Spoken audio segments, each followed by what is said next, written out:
Bom dia, pessoal. Tudo bem? Chegou então aí o final de semana. E hoje a gente começa com outro livro aí do Novo Testamento. Vamos à epístola do apóstolo Paulo aos Romanos. É a primeira das epístolas, depois a gente vai ter ainda Coríntios, Hebreus, né? Uma série aí de livros, né? Talvez o Paulo, né, o apóstolo Paulo foi quem deixou mais palavras. E, gente, como a Bíblia não fala como morreu o apóstolo Paulo, né, depois dos 2 anos, eu vou falar no final desse vídeo para vocês, já que vocês não comentaram aqui, né, a gente pediu para comentarem, mas não houve comentário. De repente o pessoal está se esquecendo de se inscrever no canal, deixar o like, ativar o sininho e aí conversar conosco, né? Mas vamos lá então à leitura da nossa Bíblia. Vamos para o capítulo 1. Vem junto. Paulo, servo de Jesus Cristo, chamado para apóstolo, separado para o evangelho de Deus, o qual antes havia prometido pelos seus profetas nas santas escrituras, acerca de seu filho que nasceu da descendência de Davi, segundo a carne, declarado filho de Deus em poder segundo o espírito de santificação pela ressurreição dos mortos, Jesus Cristo nosso Senhor, pelo qual recebemos a graça e o apostolado para a obediência da fé entre todas as gentes, pelo seu nome, entre as quais sois também vós chamados para ser de Jesus Cristo, a todos os que estáis em Roma, amados de Deus, chamados santos, graça e paz de Deus, nosso Pai, e do Senhor Jesus Cristo. Primeiramente, dou graças ao meu Deus por Jesus Cristo acerca de vós todos, porque em todo o mundo é anunciada a vossa fé. Porque Deus, a quem sirvo em meu espírito, no Evangelho de seu Filho, me é testemunha de como incessantemente faço menção de vós, pedindo sempre em minhas orações que, em algum tempo, pela vontade de Deus, se me ofereça boa ocasião de ter convosco. Porque desejo ver-vos para vos comunicar algum dom espiritual, a fim que sejais confortados, isto é, para que juntamente convosco eu seja consolado pela fé mútua, assim vossa como minha. Não quero, porém, irmãos, que ignoreis que muitas vezes propus ir ter convosco, mas até agora tenho sido impedido, para também ter entre vós algum fruto, como também entre os demais gentios. Eu sou devedor, tanto a gregos como a bárbaros, tanto a sábios como a ignorantes.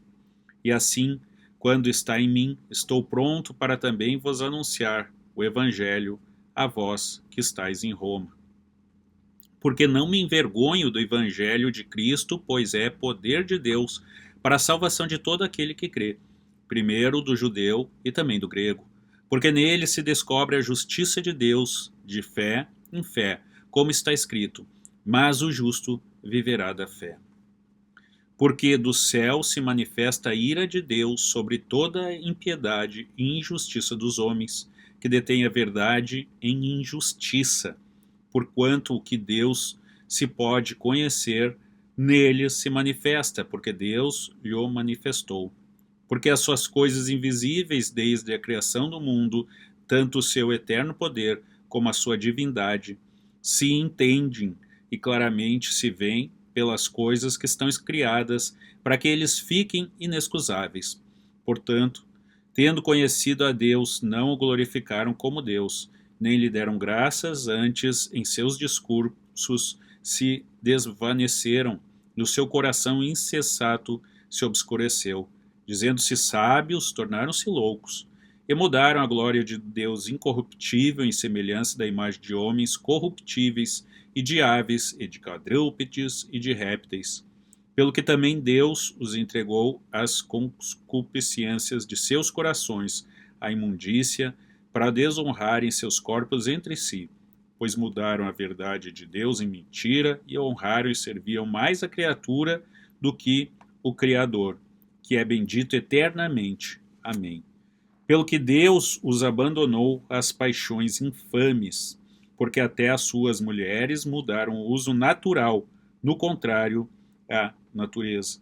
E semelhantemente também os varões, deixando o uso natural da mulher, se inflamaram em sua sensualidade uns para com os outros, varão com varão, cometendo torpeza e recebendo entre si mesmo a recompensa que convinha ao seu erro. E como eles, que não se importaram de ter conhecimento de Deus, assim Deus os entregou um sentimento perverso para fazerem coisa que não convém, estando cheios de toda iniquidade, prostituição, malícia, avareza, maldade, cheios de inveja, homicídio, contenda, engano, malignidade, sendo murmuradores, detratores, aborrecedores de Deus, injuriadores, soberbos, presunçosos, inventores de males, desobedientes aos pais e às mães, nécios, infiéis nos contratos, sem afeição natural, irreconciliáveis, sem misericórdia, os quais, conhecendo a justiça de Deus, que são dignos de morte, os que tais coisas praticam, não somente as fazem, mas também consente aos que a fazem. Pois é, né, gente? Nessa passagem aqui da Bíblia, a gente pode ver diversas coisas, né? A gente vê aqui, inclusive também, o que o apóstolo Paulo nos fala acerca aí da perversidade dos homens. A gente pode ver aí o que ele nos fala também da iniquidade, da maldade. Fala aqui das mulheres não serem mulheres, dos homens não serem homens. E aqui eu não vou entrar, tá, gente, em nenhuma discussão de, enfim, né, de várias coisas aí, né, pessoal. Acho que não cabe ainda, a gente ainda vai falar sobre isso, tá? Mas não cabe ainda a gente falar sobre essa palavra de Paulo nesse ponto aqui, né? De que, né, os homens, os varões, deixando o uso natural da mulher, se inflamaram em sua sensualidade um para com os outros, varão com varão, cometendo torpeza e recebendo entre si mesmos a recompensa que devia a seu erro. Qual é a recompensa que esse pessoal vem recebendo, né? Qual é a recompensa aí que o povo da lacração, como eu digo, vem recebendo? Qual recompensa? O que tem sido feito de bom para eles?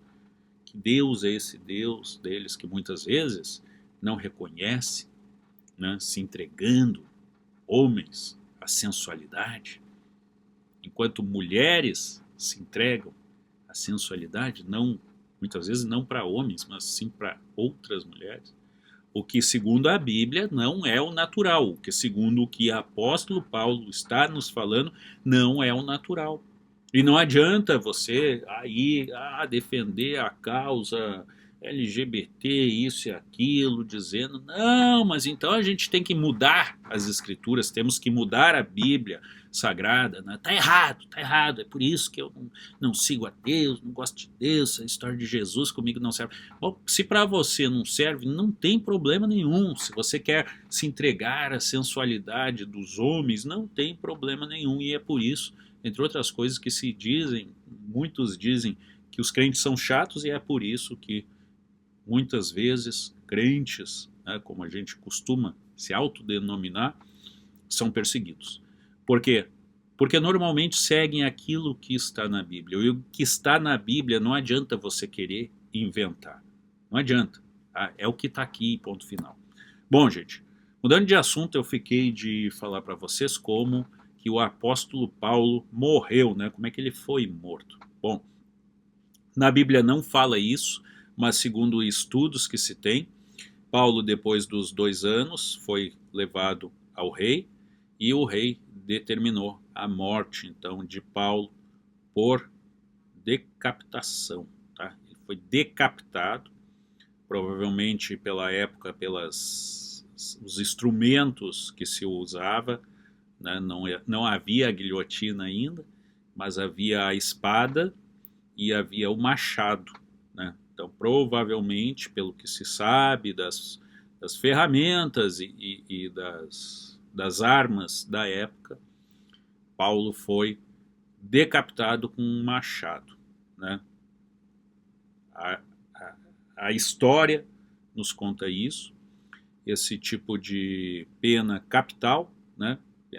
Esse tipo de pena de morte era reservado aos cidadãos romanos depois de serem legalmente julgados. Não eram mais crucificados. A crucificação, por exemplo, ou o enforcamento era reservado a bandidos, né? Enquanto a decapitação era reservada, essa pena máxima, aos cidadãos romanos, como se dizia Paulo, tá? É isso então, tá, gente? Voltamos hoje à noite ainda, 7 horas, lembrando que a gente está sempre aqui 7 da manhã, 7 da noite, com mais leitura da Bíblia. A gente ainda vai discutir isso aqui, tá, gente? Ainda vai discutir esses pontos da Bíblia aí, quando se trata de homossexualidade, bissexualidade, escolha de gênero. A gente vai ver isso com a visão da Bíblia, tá, gente? Não é uma questão de preconceito, não é nada disso. A gente vai trazer pura e simplesmente para vocês o que está na Bíblia e cada um decida o que é bom para si, o que não é bom. Aqui a gente não está para julgar ninguém, aqui a gente não está com uma questão de religião, a gente está com a questão de Cristo. Crê em Cristo ou não crê em Cristo. Você não precisa nem crer sequer nos apóstolos, tá? Mas é a palavra dos apóstolos, no caso aqui do apóstolo Paulo. Isso fique bem claro. Isso aí, gente, nos vemos logo mais, uma bênção especial para todos vocês. Amém.